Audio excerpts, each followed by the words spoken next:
Season 2. Apa yang kamu lakukan? Secepat kilat Alfian dan Bray menerobos memasuki ruangan itu dan membantu Amira bangun. Melihat Amira didorong dengan kasar dalam keadaan sakit membuat amarah mereka meluap. Terlebih, setelah melihat wajah Amira yang pucat dan tubuhnya yang lemah. Amira menatap Bray dan Alfian secara bergantian, membuat tatapan mereka saling bertemu. Kemudian menunduk demi menyamarkan wajahnya yang tidak tertutupi cadar. Baik Alfian, Aileen, maupun Darren membeku setelah melihat wajah Amira untuk pertama kali. Alfian bahkan tak sanggup mengucapkan sepatah kata pun. Hanya matanya yang dipenuhi cairan bening, memandangi wajah gadis itu. Kini, ia paham apa yang membuat Bray begitu yakin hingga memaksa mencari tahu tentang Amira. Begitupun dengan Darren. Hanya dengan melihat wajah Amira, ia yakin bahwa Amira adalah Bian yang hilang. Sementara Aileen, ia masih terpaku di tempatnya berdiri. Seolah kehilangan kata, setiap bagian wajah Amira mengingatkannya pada Bian kecil. Perlahan Aileen melangkah dengan air mata berguguran. Ia berjongkok di hadapan Amira, membelai wajah itu dengan berlinang air mata. Mas, tatapan Alfian mengarah kepada suaminya. Alfian yang paham arti tatapan itu hanya mengangguk pelan. Iya, tenang dulu. Apa yang kamu lakukan? Elan, kenapa kamu memperlakukan Amira sekasar ini? Apa kamu sudah tidak waras? Pekik Darren, nyaris membentak. Dia anaknya Wulan. Abi, anak dari wanita yang sudah membunuh ayah. Balas Elan dengan suara tak kalah meninggi. Darren tersentak kaget, kelopak matanya memicing. Apa maksud kamu? Pembunuh ayah barusan ada di sini, Abi. Dan ternyata dia ibunya Amira.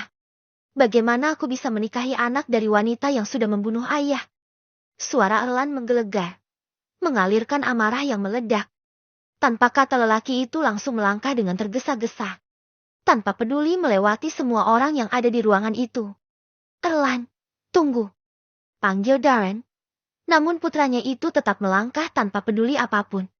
Erlan bahkan menabrak Bow yang sedang melangkah menuju ruangan itu.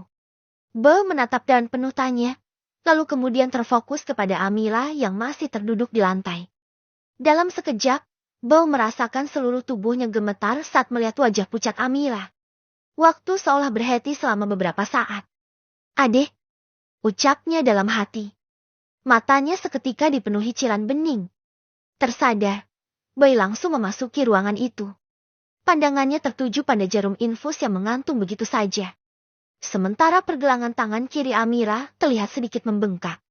Alfian langsung mengangkat tubuh Amira dan membaringkannya di tempat tidur. Gadis itu tampak masih bingung, sebab orang-orang yang ada di ruangan itu menangis. Namun, semuanya berhenti saat tim dokter yang menangani Amira memasuki ruangan. Amira, dengan dibantu Melati menggunakan cadarnya. Tolong, sebagian apa bisa keluar dulu? Ucap sang dokter. Baik, dokter. Ucap Darren, sambil memberi isyarat agar para lelaki keluar dulu, meninggalkan Aileen dan Melati yang menemani Amira di ruangan itu. Papa dan kakak sudah lihat wajahnya. Kan? Dia mirip adek. Kan? Pa. Ucap Bray berusaha meyakinkan. Alfian mengusap bahu putranya diiringi anggukan kepala. Dia pasti adek. Pa, aku yakin. Imbuhnya lagi. Sabar dulu, nak. Kita semua berharap begitu. Kita masih harus menunggu. Bray mengusap wajahnya kasar. Sementara Boy yang juga baru pertama kali melihat wajah Amira dibuat terkejut. Sementara di dalam kamar, Amira duduk bersandar dengan jarum infus terpasang di pergelangan tangan kanan. Dokter sudah keluar setelah memberi penanganan dan memastikan semua baik-baik saja. Tatapan Amira kosong, dadanya sesak dengan air mata tertahan. Saat ini ia benar-benar merasa berada di persimpangan. Di satu sisi ia memikirkan ibunya, di sisi lain ia harus dibuat terkejut oleh ucapan Melati tentang kemungkinan bahwa dirinya adalah Bian yang hilang. Tak dapat dipungkiri ada sedikit rasa hangat pada hatinya. Namun bagaimana dengan ibu yang sudah bertaruh nyawa untuknya? Ia mungkin akan mendekam di penjara, atau lebih buruknya lagi dibunuh. Dan Amira akan melakukan apapun untuk menyelamatkan ibunya. Sejenak, sorot matanya tertuju kepada sepasang suami istri yang sedang duduk di sofa, Lalu kemudian dua pemuda yang berdiri di sisi mereka. Ada perasaan berbeda yang ia rasakan sejak pertama kali bertemu dengan mereka. Aileen yang begitu lembut, Alfian yang hangat. Boy dan Bray yang membuatnya seperti merasa terikat. Bagaimana? Nah, apa kamu setuju menjalani tes DNA? Tanya Melati beberapa saat setelahnya. Amira menarik napas dalam.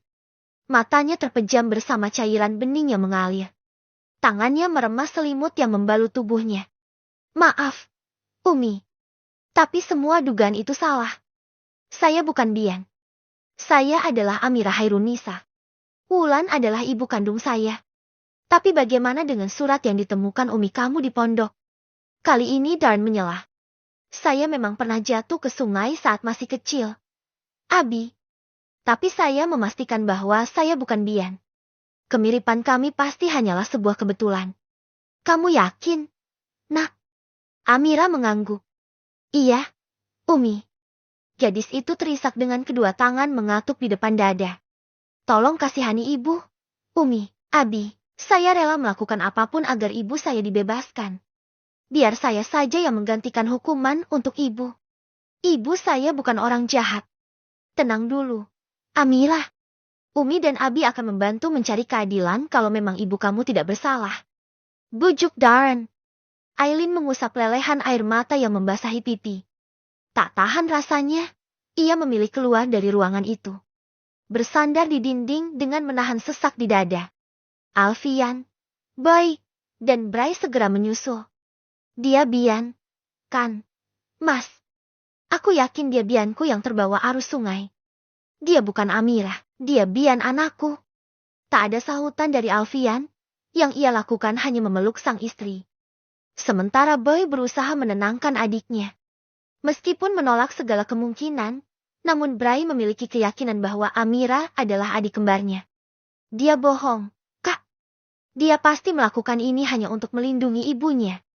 Dia adik kita, kan? Ucap Bray lirih. Kamu sabar, ya. Kita tidak bisa memaksa orang.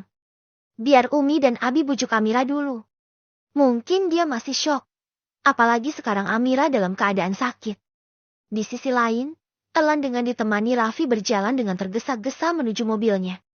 Ia baru saja mendapatkan alamat tempat tinggal Wulan dari pemilik catering rumah sakit. Menurut sang pemilik catering, baru sebulan ini Wulan bekerja di sana dengan menggunakan identitas berbeda. Elan membuang napas kasar dengan punggung bersandar di mobil. Fakta yang ia temukan hari ini benar-benar membuatnya frustrasi. Tenang, Erlan. Jangan gegabah. Jangan sampai kamu malah melakukan kesalahan.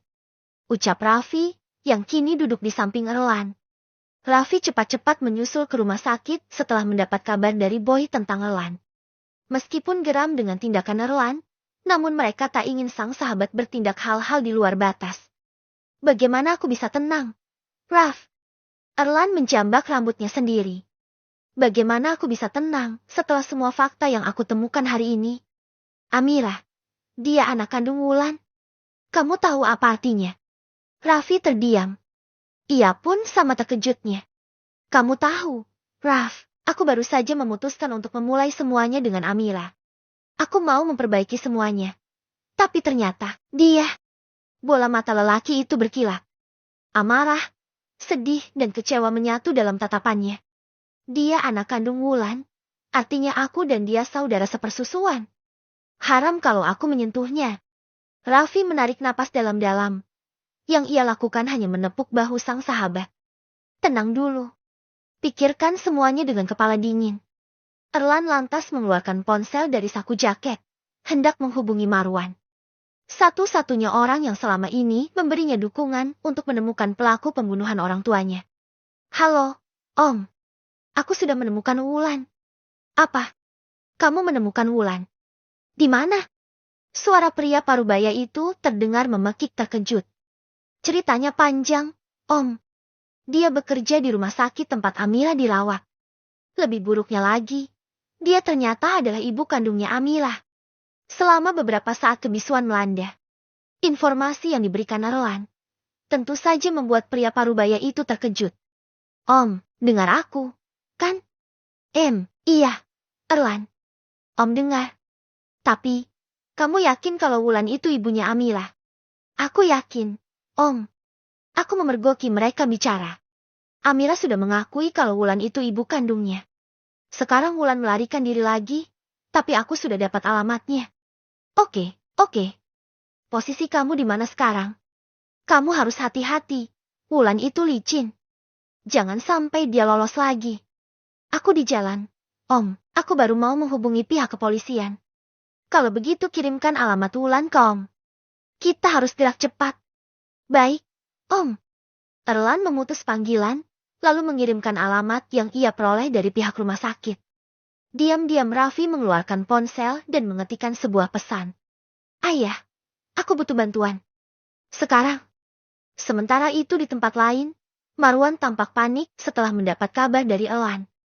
Setelah mendapat pesan berupa alamat, ia lantas menghubungi seseorang. Wulan sudah ditemukan. Saya akan kirim alamatnya. Ucapnya kepada seseorang di ujung telepon. Saya akan kirim alamatnya. Ucapnya kepada seseorang di ujung telepon. Habisi dia tanpa meninggalkan jejak. Setelah memberikan perintah itu, ia memutus panggilan, lantas mengirimkan sebuah pesan. Pria parubaya itu kemudian menatap seorang gadis yang berdiri di sudut ruangan. Yang lainnya tugas kamu. Lenyapkan Amira tanpa meninggalkan jejak.